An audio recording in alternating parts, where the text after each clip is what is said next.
रोज किलोने ब्रोकोली खातील इतका सोपा आणि मस्त असा ब्रोकोलीचा नाश्ता आज आपण तयार करणार आहोत. चला तर मग वेळ न दवडता आपण रेसिपीला सुरुवात करणार आहोत. प्रीतीसमय रेसिपीजमध्ये आपलं खूप खूप स्वागत आहे. इथे मी पाणी गरम करत ठेवलेलं आहे आणि इथे मी घेतलेले आहे ब्रोकोलीचे काही तुकडे. तर ब्रोकोली ही फ्लावरसारखीच असते.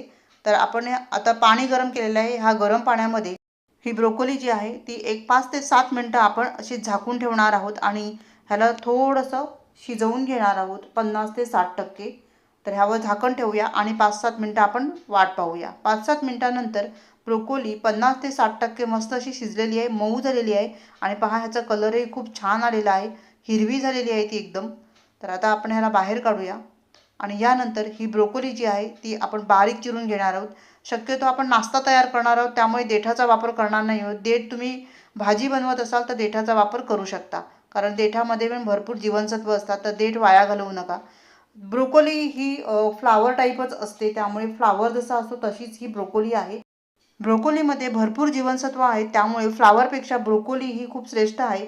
पूर्वी ही आपल्याला खूप महाग मिळायची, त्यामुळे आपण ह्याचं सेवन करत नव्हते, आपल्याला ती अवेलेबल होत नव्हती. पण आता ही ब्रोकोली जी आहे ती आपल्याकडे पण ह्याचं पीक घेतलं जातं, त्यामुळे ती आपल्याला स्वस्त उपलब्ध झालेली आहे. तर ब्रोकोली मी अशा पद्धतीने चिरून घेतलेली आहे बारीक बारीक. आता एक वाटण आपण तयार करूया.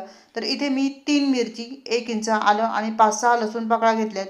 पाणी न घालता आपण ह्याला वाटून घेतलेलं आहे. आणि आता एका परातीमध्ये ही जी ब्रोकोली आहे ती आपण काढून घेऊया. आपल्याला जितकी हवी आहे त्या हिशोबाने आपण ही ब्रोकोली बारीक चिरून घ्यायची.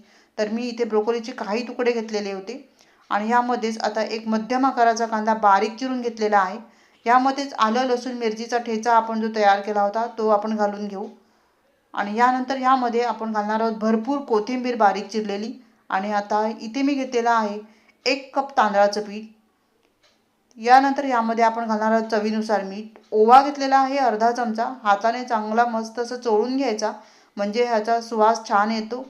ओव्यामुळे खाल्लेला पदार्थ पचायला आपल्याला सुलभ होतो. यानंतर अर्धा चमचा मी जिरं घेतलेला आहे आणि मस्त हे आता चोळून चोळून घ्यायचं आहे, चांगलं एकजीव करून घ्यायचं आहे. आणि त्यानंतर थोडं थोडं पाणी घालून आपल्याला ह्याचं पीठ तयार करून घ्यायचं आहे. तर एक मऊसर गोळा आपल्याला इथे तयार करून घ्यायचा आहे. तर मी इथे पाणी जे आहे ते थोडं थोडं करून घालते. असं मळून मळून घ्या पीठ, म्हणजे ते छान एकजीव होईल. ब्रोकोलीमध्ये भरपूर जीवनसत्व असल्यामुळे ती बऱ्याच आजारांवर प्रभावी औषध म्हणून काम करते, म्हणून ही भाजी औषधी भाजी म्हणून ओळखली जाते. म्हणूनच ब्रोकोलीचा आहारात आपण उपयोग केला पाहिजे. तर आज आपण मस्त असा नाश्ता तयार करणार आहोत. तर हे पीठ मी मऊसर असं तयार करून घेतलेलं आहे. इथे हे पीठ तयार करण्यासाठी मला अर्धा कप पाणी लागलेलं आहे. आता हे पीठ जे आहे ते आपल्याला रेस्ट करायला न ठेवता ह्याचे समान आपल्याला भाग करून घ्यायचे आहेत किंवा ह्याचे गोळे आपल्याला तयार करून घ्यायचे आहेत या पद्धतीने. ब्रोकोली जर तुम्ही खात असाल तर तुम्ही सूप बनवलं असेल किंवा पराठा तयार केला असेल किंवा मग ब्रोकोलीची भाजीसुद्धा तयार करतात. तर आज आपला हा नाश्ता जो आहे तो वेगळाच आहे, त्यामुळे हा नाश्ता तुम्ही कधी तयार केलेला नसेल. तर इथे मी हे 5 गोळे तयार करून घेतलेले आहेत. चला तर मग आता इथे मी तवा घेतलेला आहे, तव्यावर थोडंसं तेल घातलेलं आहे. गॅसची आच जी आहे ती एकदम मंद ठेवलेली आहे. तुम्ही आच जर चालू नाही केली तरीसुद्धा चालेल, मंद आचेवर किंवा मग बंद गॅसवरच तुम्ही हे थापू शकता. तर इथे हे तव्यावर आपल्याला थापून घ्यायचं आहे. तर आपण हा पराठा थापून घेणार आहोत. तर हा पराठा जास्त मोठा करायचा नाही आहे, हाताने समान आपल्याला हे थापून घ्यायचं आहे. ह्याचे काठ फुटले तर ते हाताने व्यवस्थित करून घ्यायचे आहेत. तर इथे मी पहिलं थापून घेते आहे, नंतर आपण ह्याचे काठ जे आहेत ते चांगले करून घेणार आहोत. तर असं गोल मस्त असं थापून घ्यायचं आहे आणि हे अगदी सहजपणे थापलं जातं, काही टेन्शन नाही आहे. तुम्ही हे प्लास्टिक पेपरवर थापून घेऊ शकता किंवा बटर पेपरवर थापू शकता किंवा केळीच्या पानावर थापू शकता किंवा मग कॉटन कपडा ओला करून त्यावर थापू शकता किंवा असं माझ्यासारखं डायरेक्ट तव्यावर सुद्धा थापून घेऊ शकता जर तुम्हाला प्रॅक्टिस असेल तर. तर गॅसची आच मी एकदमच बारीक केलेली आहे. आता हे मस्त थापून घेतलेलं आहे. ह्याचे किनारे जे आहेत ते सुद्धा मी व्यवस्थित करून घेतले आहेत आणि ह्यावर मी झाकण ठेवलेलं आहे. 2 ते 3 मिनिटानंतर झाकण आपण काढलेलं आहे. ह्याला व्यवस्थित मंद आचेवर चांगलं शिजू द्यायचं आहे. त्यानंतर दुसरी साईड पण आपल्याला चांगली शेकून घ्यायची आहे, त्यामुळे वरून पण मी तेल लावलेलं आहे. तुम्ही तूप देखील लावू शकता. चांगलं असं पसरवून घेतलेलं आहे आणि आत्ता ह्याला आपण उलट करूया. पहा अगदी मस्त आणि सहज होणारा नाश्ता आहे, अगदी टेस्टी पण आहे. तर आता वरून पण मी थोडंसं इथे तेल घातलेलं आहे आणि आता ह्याला चांगलं थोडंसं सोनेरी रंग येईपर्यंत आपण शिजवून घेणार आहोत. चांगलं मस्त असं क्रिस्पी तयार करून घेणार आहोत. अतिशय झटपट तयार होणारा हा नाश्ता आहे आणि अगदी घरच्या साहित्यात आणि तो सुद्धा पौष्टिक. चला तर मग आता मस्त असं शेकून घेतलेलं आहे आणि तुम्ही पाहू शकता ह्याला थोडंसं सोनेरी रंग आता आलेले आहे. तर मस्त आपण हा पराठा जो आहे तो शेकलेला आहे.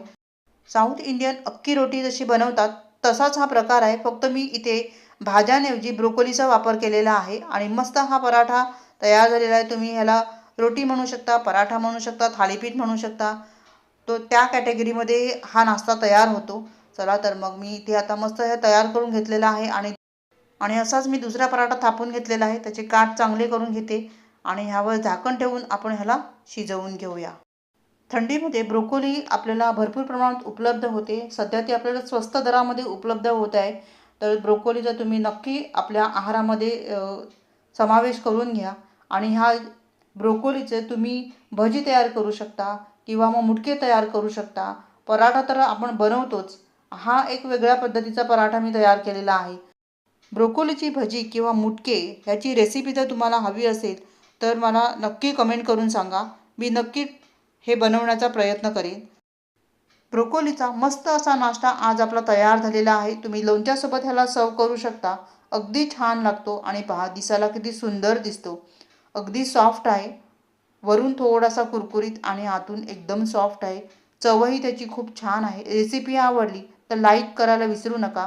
व्हिडिओ पाहिल्याबद्दल तुम्हा सर्वांचे खूप खूप आभारी आहे. पुन्हा भेटूया अशाच एका छान नवीन रेसिपीसह. तोपर्यंत धन्यवाद. Bye bye.